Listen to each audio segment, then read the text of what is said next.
I'm naturally a very messy person, and that's why I've kind of created some rules to help me keep my home clutter-free without too much effort, and it just really helps me out a lot. The Elsa rule, which is really just let it go, let it go. So I know we started off with a weird one, but this is something that I actually do. You can ask Meredith. He does that all the time. And this is simply to let things go, which is especially when you come across a thing that you're saving for just in case, or you're unsure if you should get rid of it, just let it go. For the most part, if it's not gonna matter, like in 5 years, then don't take more than like 5 minutes thinking about it. It's just really, if it's not 100% heck yes, then it's a no. It makes decluttering so much easier. It makes deciding if you should get rid of an extra piece of furniture so much easier. If you're struggling with getting rid of things in a lot of areas of your life really, but especially around your house, then just let it go. Honestly, in like 5 minutes or in an hour or in a day, it's not gonna matter. It's just stuff. Let it go. The 6-month rule, or this could also be 90 days or 30 days or whatever you want it to be. But pretty much if you haven't used it in the last 6 months and you're not going to use it in the next 6 months, just get rid of it. Like we've had this thing that I don't think we've touched it in like a year. So I decided to just get rid of it. This really helps get rid of things as well. This, along with the let it go rule, really help get rid of things, and it can also help if you're unsure what to do next. Look for that stuff that you haven't used in a while that you think you're going to use again, or maybe you spent money on, you feel bad getting rid of it. But if you haven't used it in the last 30 or 90 or 6 months or whatever you choose, just have a rule that you're gonna get rid of it. I'm about to post this on Facebook Marketplace and hopefully get 20 to 50 bucks for it, just for something that we honestly haven't used in like a year. By the way, if you're getting any value out of this, it would mean a ton to me if you could drop a like and subscribe. Less but better.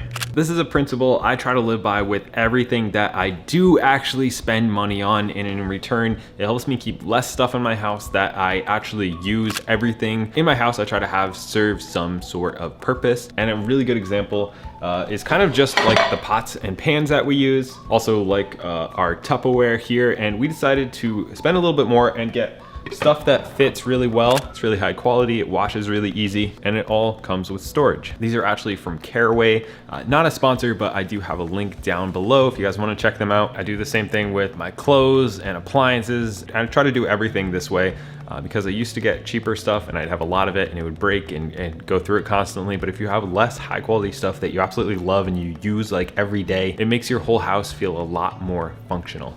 Have a plan, like maybe like even like a schedule. For me, when I was getting started, it was super easy to get excited for a week, declutter maybe one room, maybe your entire house, and then just things kind of fall apart. And it's because I didn't stay motivated with it. I didn't create any systems around it, and really building systems and having a plan is where true growth kind of comes from, whether that's for fitness, eating, any type of habit you're trying to build. You have to create a system around that. So for me, it was finding some of these rules, implementing a bunch of other habits in the other videos I've done on this topic. So actually build out a schedule where every Friday or once a month, you're going to declutter your house every night. Every night, I kind of clean up everything and put everything back so that when I come in the door, everything has a place where it belongs, so that when I'm cleaning up my house, everything has a home. And if it doesn't, it just ends up strewn everywhere. And then for us, it's once a month we go through, we kind of just walk through with the box and declutter some stuff, or we have boxes by the doors that we put stuff into whenever we see random stuff that needs to get out of our house. For everybody, it's going to be different, but actually spend time and create some systems that you can follow that will make keeping a clutter-free home really effortless because of these habits that you have built in your own life. Complete your projects around the house.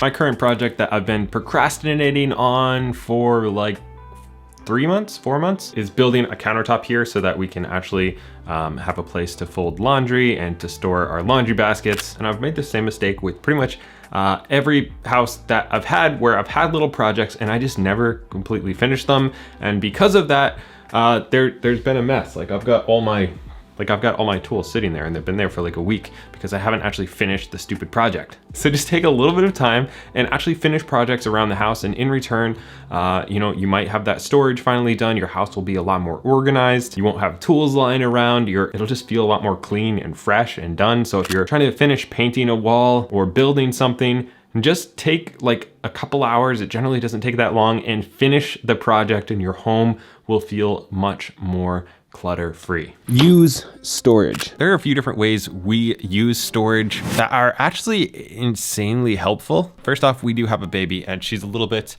of a messy child, but we can always clean up in like a minute because we have, where is it? Storage.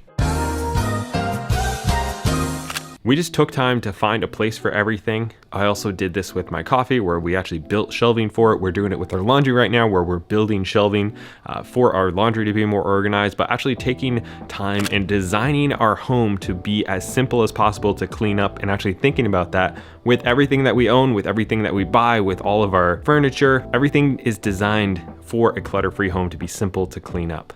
Build a capsule wardrobe. For me, having a capsule wardrobe, which for me is just keeping it really simple. I wear black pants and then whatever shirt kind of matches with it. I never have to think about what I wear in the morning. I pretty much find one brand that I really like and then I never have to buy anything else. And this just really keeps your wardrobe really simple. It makes doing laundry a lot more simple. Even just small things like buying a ton of the exact same pair of socks so that you never have to worry about mismatched socks. They just all go together. I think it really just comes down to keeping your life as simple as possible so that you have less to do. When you own less stuff, it takes less time to clean up your house. It's easier to keep it all organized. So just really try to make things as easy as possible for yourself, and in return, you'll have a much less stressful, much less cluttered home, and hopefully actually life. If you enjoyed this video, don't forget to subscribe, and I'll see you next week.